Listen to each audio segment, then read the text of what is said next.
Hello बच्चों। तो आज हम लोग जो है क्लास 10th का जो चार्ट चैप्टर है, चौथा चैप्टर केमिस्ट्री का, वो हम देखेंगे।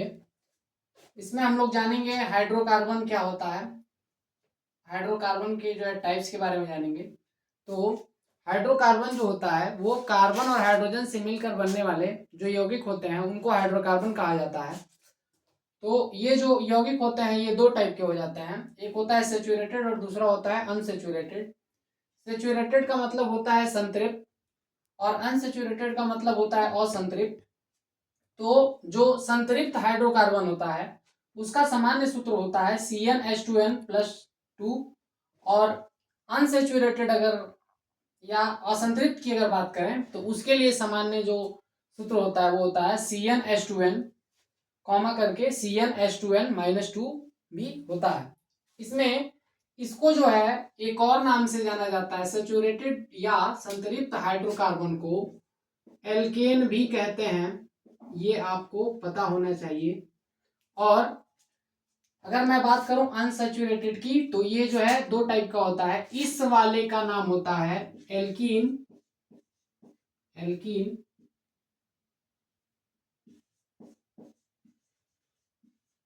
और इसको जो है एल्काइन बोला जाता है।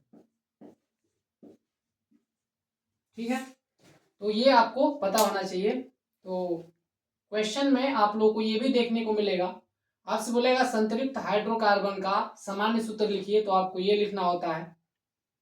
और असंतृप्त का बोलेगा तो असंतृप्त के लिए इन दोनों में से कोई भी आप एक लिख सकते हैं। एमसीक्यू में होगा तो एमसीक्यू में आप लोग का होता ऐसे है कि आप लोग उसको जो है ऑप्शन में दिया रहेगा, तो उसमें जो है ये आइडेंटिफाई करना होता है। जैसे आप लोग को बोलेगा संतृप्त हाइड्रोकार्बन के लिए इसमें कौन सा जो है सामान्य सूत्र होगा, तो आप लोग का उसमें कहीं ना कहीं संतृप्त में ये होगा, संतृप्त पूछेगा तो उसमें ये दिखेगा आपको, और असंतृप्त होगा तो इनमें से कोई, दोनों में से कोई एक जरूर होगा। ठीक है, उसके बाद ये भी पूछा जा सकता है कि एल्केन का सामान्य सूत्र लिखिए, या उस ऑप्शन में दिया होगा तो आप लोगों को बोलेगा कि एल्केन का सामान्य सूत्र होता है, तो उसमें आप लोगों को ये वाला ऑप्शन टिक करना होगा। अब आता है जो एमसीक्यू में सबसे ज्यादा पूछे जाने वाले जो प्रश्न होते हैं वो ज्यादातर से आप लोगों को वो इस टाइप के देखने को मिलते हैं कि आप लोगों को ना इन पर बेस्ड एग्जाम्पल दिया गया होता है और उसमें पूछता है कि निम्न में दिए गए यौगिकों में किसकी पहचान करिए, संतृप्त यौगिकों की पहचान करिए या असंतृप्त यौगिकों की पहचान करिए।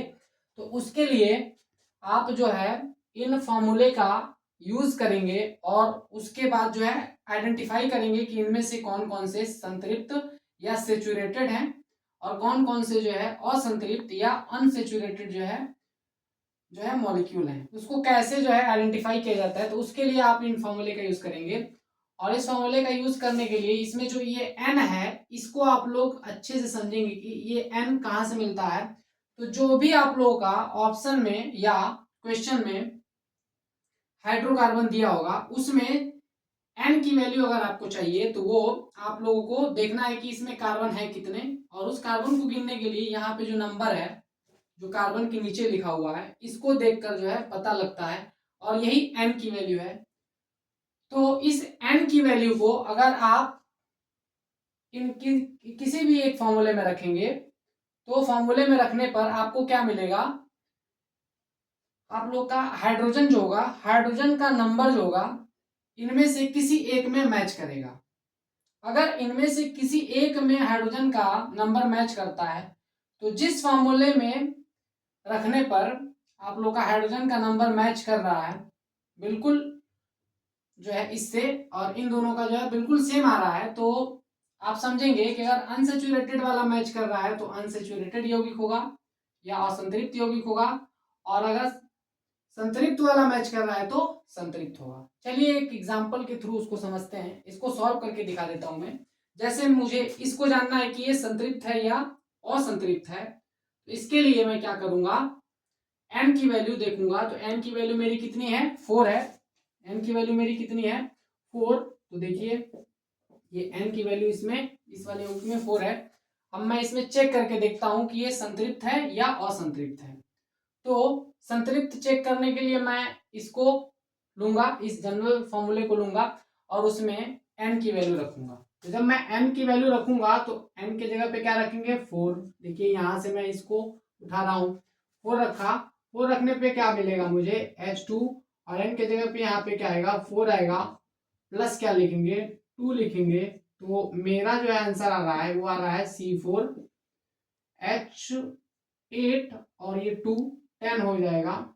ठीक है, तो ये C4H10 आ रहा है जो कि इससे मैच नहीं कर रहा है। तो अगर मैच नहीं कर रहा है इसका मतलब ये है कि ये सेचुरेटेड नहीं है। सेचुरेटेड नहीं है तो अनसेचुरेटेड होगा। अगर अनसेचुरेटेड है तो इन फॉर्मूले पर रख के चेक करेंगे। तो अगर ध्यान से देखें आप तो CnH2n यहां तक जो है आप लोगों का ये यहां तक पोर्शन जो है क्या है आप लोगों का अनसेचुरेटेड कैटेगरी में आ रहा है। मतलब अगर यहां तक मैं सॉल्व करता, सिर्फ इतना इतना सॉल्व करता तो देखिए वो बिल्कुल इसके जैसा है। तो ये जो है आप लोगों का यहाँ पे कितना आएगा, जब इतने को सॉल्व करेंगे तो आपका आएगा C4H8। इससे ये पता चलता है कि ये अनसेचुरेटेड है। अनसेचुरेटेड में कौन सा जो है इसका नाम क्या लिखेंगे तो अनसेचुरेटेड है। और अगर इसका नाम लिखना हो तो हम इसका नाम भी लिख सकते हैं कि ये क्या है एल्कीन है। क्या ये एल्कीन, तो ये भी हम लिख सकते हैं।